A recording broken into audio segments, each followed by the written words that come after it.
Welcome to another CEO Wisdom podcast with Christopher Okada with us today. He is CEO at Okada and Company. We're going to talk about real estate and one topic that has caught my attention lately, which is the transition of real estate, residential one to, let's rewind that, commercial to residential, because we're seeing nowadays that people do not want to work from the office straight up, and they have their own office and they're nearby and they want to be near their kids and so forth. So I think that is a huge trend. And Chris was telling me last time that those that are going to take advantage of that mega trend, because it does qualify as a mega trend to me, will be in $1 trillion race. And I do agree with that, especially in the area of New York / Manhattan, where Chris is right now. This podcast is brought to you by podfire.com. If you want to start, scale, be invited to podcasts like this one, find sponsors. Podcasts are quite amazing. You can learn from them, you can grow your network, you can grow your net worth as well, because you can get leads and clients from these podcasts, people listening to us right now. So go to podfire.com if you need some help with your podcast. Chris, welcome to the pod. Can you introduce yourself? Tell us a bit more about Okada and Company. Sure. Thanks for having me, Charles. Hello, everyone, ladies and gentlemen. I hope that over the next, this podcast period, that you guys will learn a lot about New York City as well as commercial real estate, and ultimately how to use times of chaos and times of distress to your advantage by the end of the decade. My name is Chris Okada, CEO of Okada and Company. This is my 22nd year in New York City commercial real estate. This is our family's 54th year. I am a second generation real estate executive. We primarily focus on commercial, which is office, retail, hotel, and some multifamily, meaning apartment buildings. We do not do individual condo sales. We do not do home sales. We do not do individual apartment rentals. We are also developers. We have engaged and completed 6 projects and are midway through our 7th project.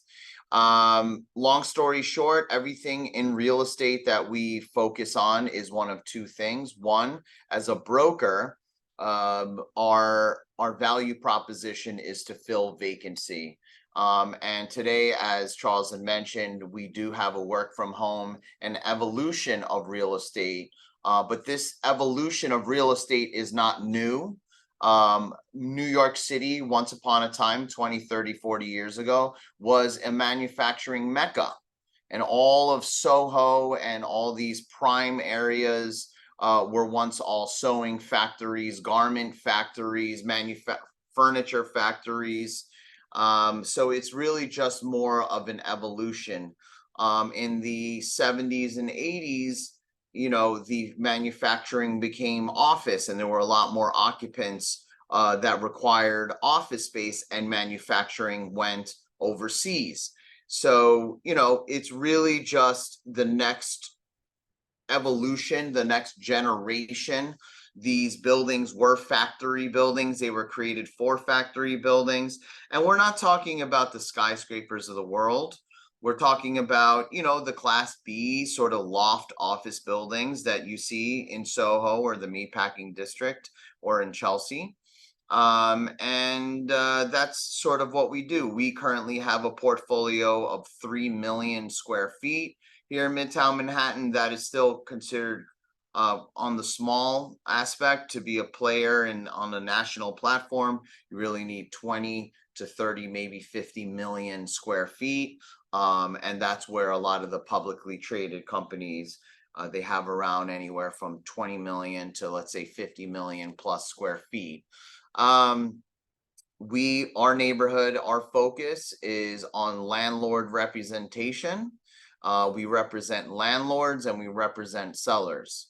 My father was very famous for bringing on the tenant representation side, representing companies, representing CEOs that required office space. So our family represented Toyota Motor Company, Sony, the Sony Corporation of America, and on retail side, and many more Fortune 500 Japanese. On the retail side, we represented a company called Uniqlo, which is one of the global leaders of fast retail and fast fashion, and a Japanese design company called Muji. We work with Gap, we work with numerous steakhouses, but now we are focused on the landlords and filling vacancy and developing and try to dispose of some property.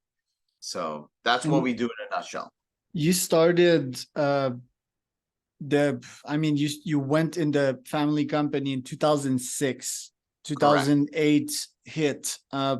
How did you get out of that one? In times of upheaval, that is the best time to level up. This is what happens. New York City is a $2.2 trillion GDP economy, and it is the most competitive market in the world, period. Whether you're in food, whether you're in manufacturing, whether you're in fashion, whether you're in real estate, whatever it may be, the sheer amount of volume of business that pumps through these streets on a daily basis. If you're a tech startup, whatever it is that you're trying to do and trying to achieve, we're in the number one market in the world, $2.2 trillion. When the market goes down and crashes like 2008, everyone is looking for answers. Everyone is looking, has problems. So if you are able to solve problems and solve them well, you will be compensated greatly. In 2008, when we started in January of 2006, it was a wonderful time. Deals were flowing, sales were moving. You could get mortgages by just walking into the bank, 95% loan to the price, loan to cost, loan to value, sometimes over 100%. And the party was over in 2008, completely collapsed. And I personally had not a lot of assets. We were just getting started. So that was a time for me to pivot. And we started not just renting space, because you can rent space and that you make a quick dollar renting, and being a leasing agent. I switched over to focus on distressed commercial real estate debt. And the biggest of them all was the Lehman Brothers was also a lender of commercial property. They had a $500 million project that they gave $400 million to smack in the middle of Times Square. And in 2009, I worked with a French bank, SocGen, and I worked with Lehman Brothers to sell bad commercial real estate off of their balance sheets. I did about $1 billion at the bottom of the market in the 12 months from 2009 to 2010. That was 14 years ago. And in 2010, I did a $400 million deal. We sold it for $217 million. That was 13 years ago. That was still, till this day, the largest price point of a single deal that I've ever sold. This market is very different. It has challenges. When the market collapsed in 2008, it went fast. It crashed. It went fast. The bottom of the market, probably, I would like to say, was January, Q1, Q2 of 2010. So I would like to say in 12 to 18 months, we found the bottom. We still have not found the bottom from the pandemic. It's still happening. And the problem is, and the main difference is that interest rates plummeted from 2008 to 2009. They went the other way. This time, it's the complete other way around. Interest rates skyrocketed. And they're still, yesterday we had a Fed meeting, and they're still pretty much going to be either going a little bit higher or we're staying flat. There's no talk whatsoever of interest rates coming down. And what that ultimately means is that it's going to be a very, very challenging market for buyers, for tech companies, for businesses, and for private individuals looking to acquire. It's very, very challenging. In the next decade, you said, when we started this interview, so diamonds are made under pressure. The external stress really brings out everything that we have in us, including our intelligence and ability to innovate. So what is your plan to thrive in that jungle? Very, very good question. And when we started in the pandemic, we represented 500,000 square feet of commercial property in Midtown.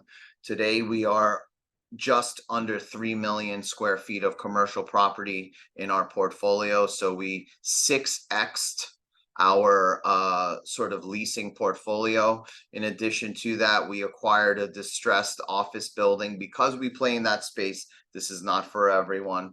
At something like a 50% discount about a little while ago. We bought a little bit early, but we bought at a significant discount, maybe 60% below prices in 2019. So we're sort of working our way through that.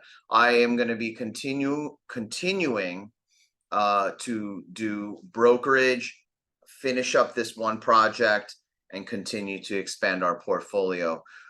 Once we do that, we would like to pivot over the next 12-18 months. When the market sort of stabilize a little bit, it'll be a wonderful time to then execute on the office to residential conversion. It's a little bit early because of two things. One is zoning will not allow it. Any large city that you face with has tons and tons of people that want to do one thing and tons of people that oppose it. We're talking hundreds, maybe thousands of people. That is why managing a large city is actually extremely challenging. So the laws still today are for manufacturing laws from 40 years ago, 30 years ago, where the mayor and the governor are trying to now convert some of these zones in Midtown Manhattan for residential use. That is going to take a couple of years. Why? Because many people will say, oh, they can convert it, but they have to have affordable, but the construction cost is too much, so it won't make sense for construction. This is all a work in progress. In September 11th, 2001, we had the attacks on the World Trade Center. During that time, no one wanted to live, no one wanted to work, no one wanted to be anywhere near the World Trade Center at all. It was a ghost town for the year, 2 years, 3 years following it because of the World Trade Center. Who wants to live around the biggest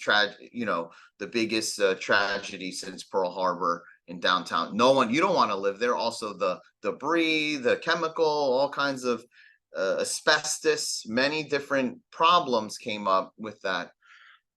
Today, we celebrated the 22nd year since 9/11 in 2001. We just had our 22nd anniversary of that.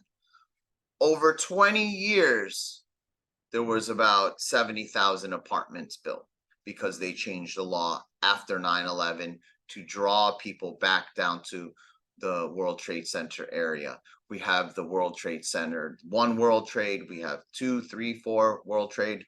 We have all the new towers up and 70,000 new residents. It took 22 years. This is not something, the office to residential conversion, this is not a 2024 thing. Of course, they're starting to, but a vast majority of things will take a long time, 5 years, 10 years. And that's the true definition of real estate and real estate growth, especially in a place like this. Now, a lot of your listeners that are in commercial real estate, that are in development, they say, well, why work in New York when you could just go to potentially maybe Connecticut, or you can go down south? Texas. Absolutely. Texas. But with the 7% interest rate environment and a Fed funds rate at around 5.5, 5.25, 5.5, maybe 5.75, everyone, this is a new world. Anyone that has any sort of revolving debt or fixed rate debt that has a refinance due, and there's a lot of people in America that have a 3%, 4% fixed rate that are expiring now that they did from 2018, 2019. And they're all coming due. So those people, there's going to be a lot of, and because the debt service has doubled, the values of properties, regardless of what they think they say, has come down. Investor, in order to be an investor, if you have $10 million or 20 million or even $1 million or even $100,000, investors today, you can put money in a money market account. There's $5 trillion sitting in a money market account. 5.5 trillion. Why? 0% risk, and you're making 5%. After you pay the mortgage, after you pay the cash flow, what's the risk level? Are you going to get a 7% return? That's why risk that at all? You get 5%. You can buy treasuries tax-free at 5 and change.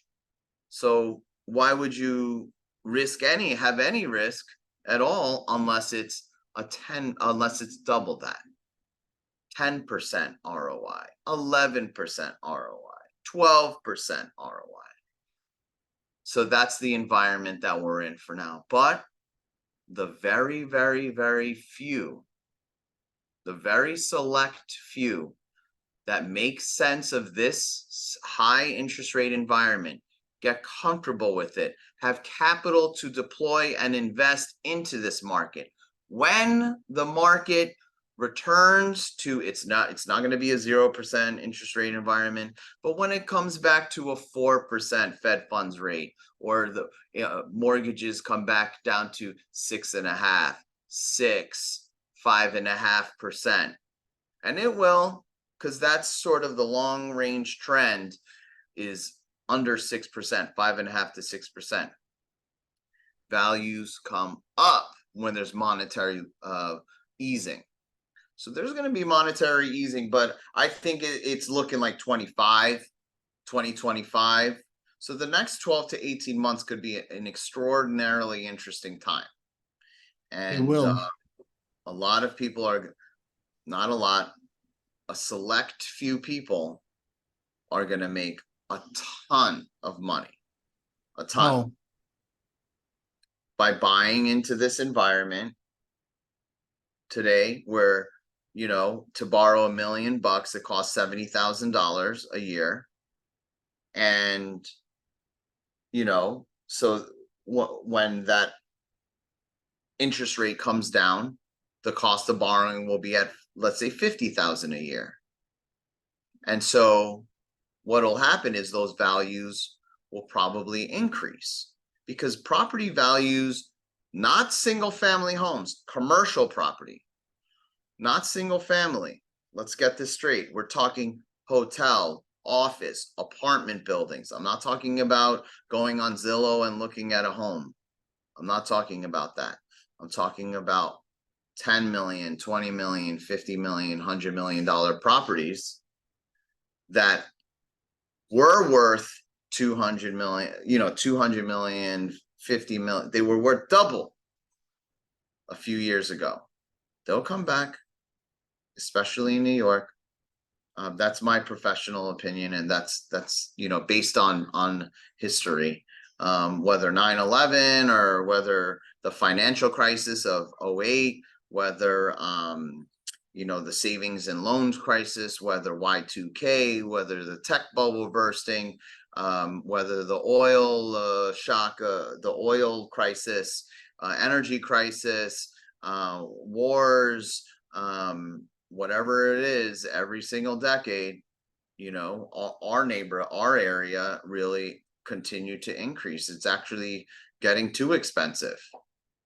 But it was expensive 10 years ago, and it was expensive 20 years ago. It was always expensive. So, unfortunately.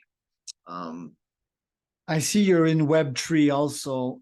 When has that caught your interest, and how is Web3 doing right now? Okay, great and wonderful question. I would say there's the blockchain, and then well, Web3 in general is, I am a believer in Web3. And how we store information is very, very interesting and very compelling. We listed the first office building as an owner, and sold off the rights to buy shares of a New York City office building, and that was in May of 2022. And long story short, we were the first people to sell it as an NFT, or pieces of it. We was unsuccessful in selling it. We were asking $30 million in Ethereum at the time, and was looking for a whale to buy the building. Long story short, it wound up not trading. And Web3 in general is there's still the base level of companies and people, but really the buzz and the excitement sort of has waned a little bit, which is totally fine. But I do believe that there will be some kind of technological bridge between how we store data, and the blockchain, and real estate. But it's not going to be as fast as people thought. I think it's many, many, many years, and it has to survive. The concept and the use and the utility has to survive. That's the number one thing. I think it's wonderful that it's not talked about as much these days, as far as headline news. You don't see too much about the blockchain or cryptocurrency or anything as much as you did before. And that's not necessarily a bad thing, because it has shaken out all the people that truly do not believe or do not understand. That's my take in Web3. It is literally about community, and it is about information storage and transfer of information and transfer of monetary payment. So who do you study nowadays? I see Charlie Munger here. There's also that legend Sam Zell that passed away some time ago. So who are your mentors? That's a very, very, very good question. I do two things. One, I joined a CEO group. It's called Vistage.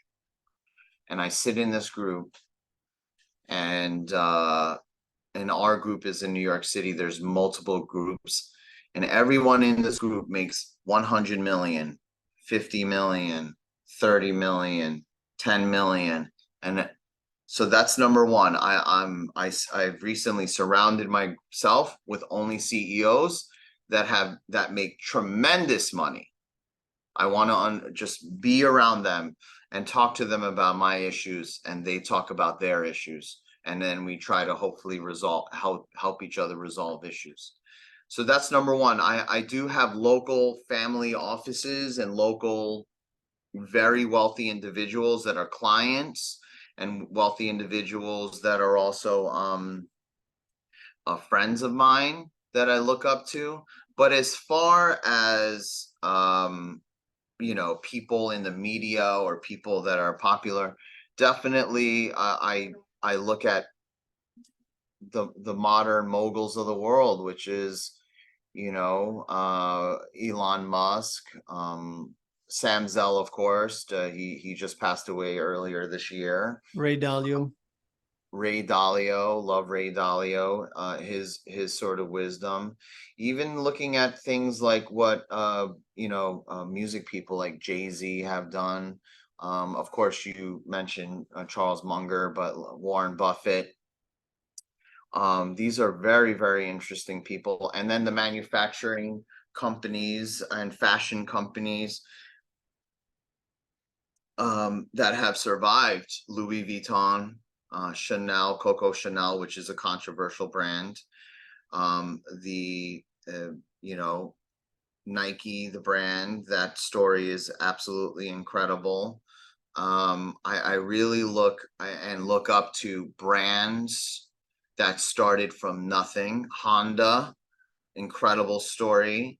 Toyota, incredible story. Rolls-Royce, incredible story. The Lamborghini. I look up to all these incredible founders that all on multiple levels almost went on the brink of bankruptcy, but today are still global brands that have made it through the centuries and through the decades. I don't have a favorite. I used to really listen to Warren Buffett a lot. But in recent times, it's also been the creatives. Frank Gehry, who is an incredible architect. Shigeru Ban, who's also an incredible architect. I have a friend, Romero Brito, or Brito. He's an artist. He is right over here. Love Brito's work and over there. Love him. Met him multiple times. Great guy. And I look up to people that are able to garner attention, b express themselves through their business or their work, or through their art. And even from what you're doing, I think it takes a lot of work. How many podcasts are you up to? 1,000. I interview 15 CEOs a day. That is a lot of It's a time. freaking marathon. My wedding's coming in a week, and after that, I'll have like a 2 weeks break. But I'm starting to see that my battery is really fucking low. Yeah. Today included. I want to ask though, your dad and the Japanese culture, how does it influence your day to day and your business mindset? I have a lot of college buddies that love sports, and we go drinking and we go meet up and hang out and all that stuff. I've always been the guy that's always thinking and learning and trying to spread knowledge of how to make money, or how to make more money, or how to be more efficient, or how to save for retirement. So I think, and Japan is notorious for overworking. I don't think I overwork, but I do think that compared to a lot of people, that I certainly put in a lot of hours, and I put in a lot of hours, not only in work, but in studying and strategy and trying to improve myself and trying to grow. And it's very, very challenging. You hear stories of CEOs that snap a finger and they make 5, 10, $20 million in revenue in their company. And but 90% do not. I think something like 70% of companies do not make $1 million. So it took, and I feel sometimes that I'm late, or I wasted so much time, because this is our companies from 06 to it hasn't been 2 years, it hasn't been 5 years, it's been a long time. It's been what, 16 years? I'm sorry, 17 years. It's been 17 years. It's been a long time. But each year we try to improve each year, and I still have so many goals. I have so many goals. So I think that the Japanese culture does come in as far as a couple of things. One, expression of design. I love design. I love furniture design. I love architectural design and hard work and trying to find, you know, I think those two things come through very much so. You have your book, From Fear to Fortune. Love the title. Yeah, From Fear to Fortune is a study based on this era in the post-pandemic world. I believe in commercial real estate, not Miami, because Miami's on fire, but San Francisco, Los Angeles, Washington, D.C., Chicago, New York, Atlanta, even some areas now of Texas, because of this monetary tightening environment and post-pandemic environment and change the way we live, work from home. This is a once in a generation, maybe a once in a lifetime opportunity to buy large properties at an extreme discount. The last time was 14 years ago, and maybe next time is next 10 to 14 10 to 12 years from now, once in a 25-year time period. And if you're 25 years old, or you're, however, next time is maybe you'll be 35 or 40. So it's a long, we don't know. We don't know. That's the truth. But from a data perspective, the last time we had this opportunity I was 29 years old. I'm sorry, I was 28. I was 28. Today I'm 43. The last time there was this much upheaval, 28 years old, now I'm 43. What's next? 61, So this is whatever it is that you're going to do, you get smart, look at the capital markets and figure out a way. How can I use this monetary tightening environment, this upheaval, this chaos? And if you are in the game and you are suffering because your interest rates are too high or business is slow, From Fear to Fortune essentially means face the fear, face the problem, fix the problem, and make a fortune. Make a fortune right now, today. In the world of real estate, especially commercial real estate, in private equity, anything that involves banks lending, anything involved banks lending. If whatever industry you're in that has a bank line of credit or anything, VCs, whatever it is, tech, business, small business, real estate, not individual, because there's a lot of money out there. This is an incredible